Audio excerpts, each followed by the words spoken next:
एक शाम प्राची टीवी पर सीरियल देख रही होती है। तभी उसकी सास वहां आती है। अरे सीरियल में तो ऐसे मग्न है जैसे आज रात का खाना पड़ोसी आकर बनाएंगे। मुझे पता ही नहीं था आपने अपने बेटे की शादी पड़ोस में भी की हुई है। हैं? मतलब? मतलब इस घर में सारा काम बहू ही करती है, आप तो सिर्फ खर्राटे मारती हैं। अच्छा जी, फिलहाल तो तुम आराम फरमा रही हो, चलो जाओ, ये मेरे टीवी देखने का समय है। आहा, इसीलिए मुझे भगाया जा रहा है। सॉरी, अब तो बिल्कुल नहीं जाऊंगी। प्राची की इस बात पर दोनों सास बहू के बीच टीवी रिमोट के पीछे बच्चों जैसे छीना झपटी शुरू हो जाती है, जिसके बीच श्लोक भी काम से घर वापस आ जाता है। हाँ, आज मेरी चूहे बिल्ली की जोड़ी किस बात पर झगड़ रही है? अरे तेरे बीवी मुझे टीवी ही नहीं देखने दे रही। अरे तुम्हारी मम्मी मुझे खाना बनाने के लिए फोर्स कर रही है। अरे वाह, ऐसे बेतुके रीजन पर तो बच्चे भी झगड़ा नहीं करते। अरे मुझे कुछ मत बोल, सब इसने ही शुरू किया है। हाँ हाँ, जैसे आप तो बहुत दूध की धूली है ना। अरे बस, दोनों चुप। प्राची जाओ, खाने की तैयारी करो। और माँ तुम छोड़ो, तुम्हें क्या बोलूं, शांति से अपना सीरियल देखो, मुझे दोबारा लड़ने की आवाज सुनाई नहीं देनी चाहिए।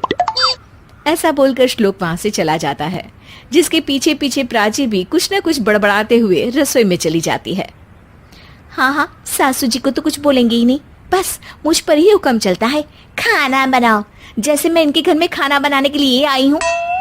इसी तरह शाम बीतती है और रात को श्लोक और प्राची की सास खाना खाकर सोने चले जाते हैं, लेकिन प्राची गुस्से में कुछ खाए बिना काम में ही लगी रहती है।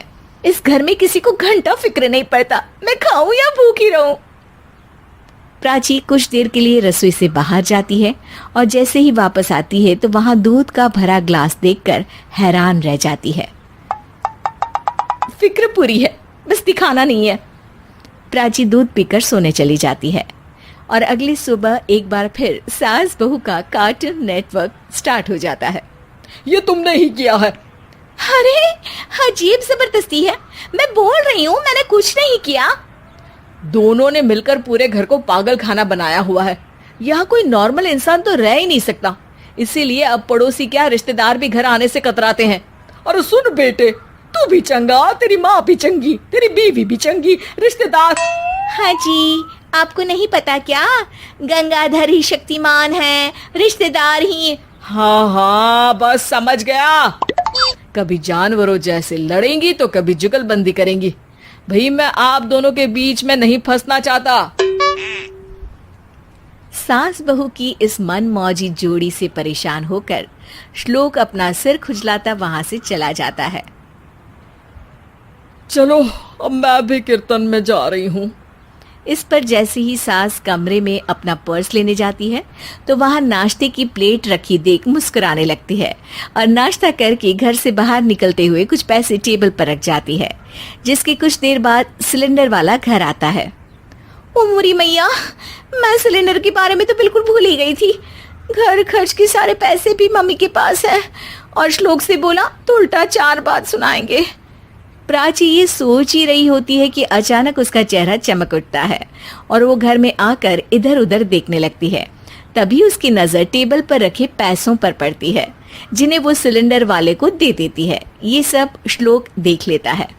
अच्छा बेटे, इतना बड़ा घोटाला, सबके सामने मैं तेरी दुश्मन और पीठ पीछे तेरी मेरी यारी। इस पर श्लोक एक प्लान बनाता है और शाम को सब एक साथ बैठे होने पर बोलने लगता है। माँ, तुम दोनों की बहुत लड़ाई होती है, इसलिए मैं सोच रहा हूँ कि प्राची को उसके घर छोड़ाऊं, इससे वो भी खुश रहेगी और तुम भी। अचानक श्लोक की ये बात सुनकर सास बहू शौक से उसकी तरफ देखती हैं। अरे ऐसे कैसे घर छोड़ाओगे, मुझे कहीं नहीं जाना। अरे तुमने बोला नहीं पर मैंने सुन लिया, तुम्हें मम्मी के साथ रहना अच्छा नहीं लगता, मुझे पता है। अरे वो अरे, जब बहू खुद कुछ काम बोले तो वो तुझे सुनता नहीं, और अब जो इसने बोला ही नहीं वो तू समझ गया। जब उसे नहीं जाना तो फिर जबरदस्ती क्यों कर रहा है? अच्छा, फिर आपको मौसी के घर छोड़ाता हूँ, बस अब आप दोनों एक घर में एक छत के नीचे नहीं रह सकती। मैं इस टॉम एंड जेरी की जोड़ी को और नहीं झेल सकता। है? ऐसे कैसे नहीं रह सकते? तुम्हें इतनी दिक्कत है तो तुम्हारा बोरिया बिस्तर पैक कर देती हूँ, लेकिन मम्मी जी कहीं नहीं जाएंगी। बिल्कुल यही सुनना था मुझे। अगर दोनों में इतना ही प्यार है फिर हर वक्त ये लड़ाई का नाटक क्यों करती हो? देखा मैंने कैसे माँ किचन में दूध रखती है और तुम उनके लिए कमरे में नाश्ता रखती हो, और कैसे वो पहले ही तुम्हारी दिक्कत समझकर घर में पैसे रखकर बाहर जाती है। अरे भाई, इतना ड्रामा तो डेली सोप में भी नहीं होता जितना तुम दोनों ने इस घर में फैलाया हुआ है। तू हमें टॉम एंड जेरी बोलता है ना, तो याद कर वो दोनों भी एक दूसरे को बाहर वालों की बुरी नजर से बचाने के लिए हमेशा सबके सामने लड़ते थे, लेकिन अकेले में दिक्कत के समय मदद भी तो करते थे। बस हमारा रिश्ता भी कुछ ऐसा ही है। और वैसे भी अगर सास बहू में तू मैं नहीं होती तो दुनिया वालों को कहानियां कैसे मिलेंगी?